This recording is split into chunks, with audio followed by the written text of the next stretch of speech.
UP के शाहजहांपुर में tractor trolley का बड़ा हादसा पेश आया है, जहां नदी से पानी लेने जा रही ट्रैक्टर ट्रॉली 30 फीट पुल से नीचे गिर गई। हादसे में 11 लोगों की मौत की खबर आई है, जबकि 10 से ज्यादा लोगों के जख्मी होने की इत्तला मिली है।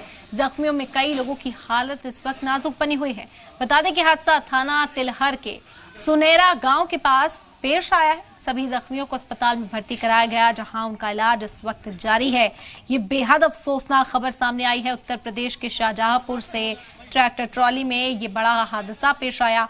आपको बता दें कि यहां पर नदी से पानी लेने के लिए ट्रैक्टर ट्रॉली जा रही थी, जो 30 फीट पुल से नीचे गिर गई। हादसे में 11 लोगों की मौत की खबर सामने आई है, जबकि 10 से ज्यादा लोगों के जख्मी होने की इत्तला मिली है। जख्मियों के हालत जो है वो इस वक्त नाजुक बताई जा रही है। आनन फानन में सभी को अस्पताल में दाखिल कराया गया और यहाँ पर रेस्क्यू का काम लगातार जारी है। पुलिस टीमें मौके पर पहुंची, इंतजामिया के अफसरान जो थे वो मौके पर पहुंचे हैं। मकामी लोगों की मदद से भी लोगों को निकालकर अस्पताल पहुंचाने का काम किया जा रहा है। ये तस्वीरें सामने आई, आसपास के इलाके में हड़कंप है। लोग इस वक्त गमजदा हैं, जो उनके चाहने वाले थे वो इस हादसे का शिकार हुए हैं। आपको बता दें कि अहले खाना में गम है। और इस वक्त मजीद जानकारी के लिए रुक करते हैं, शिव कुमार हमारे नुमाइंदा जुड़ गए हमारे साथ। शिव, क्या जानकारी इस हवाले से मिल पा रही है? मौजूदा सूरत हाल के बारे में जानना चाहेंगे। देखिए, शाहजहांपुर में ट्रैक्टर ट्रॉली से बहुत बड़ा हादसा हुआ है।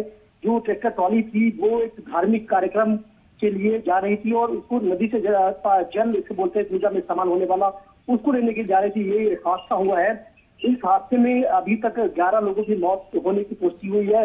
इसके अलावा 11 लोग घायल हुए हैं। 3 की हालत अभी नाजुक बनी हुई है। सबसे खास बात है कि जो ट्रैक्टर ट्रॉली जा रही थी उसमें लगभग 40 लोग सवार थे और जब ये हादसा हुआ है करीब 40 फीट नीचे ये ट्रैक्टर ट्रॉली गिरी है, जिसमें ये बड़ा हादसा हुआ और मौत सबसे ज्यादा मरने वालों में इसमें 7 बच्चे शामिल है। हालांकि जिलाधिकारी का कहना है कि जो मरने वाले हैं उनको सरकार की तरफ से 2-2 लाख रुपए का मुआवजा दिया जा रहा है। इसके अलावा 50-50 हजार रुपए घायलों को दिए जा रहे हैं।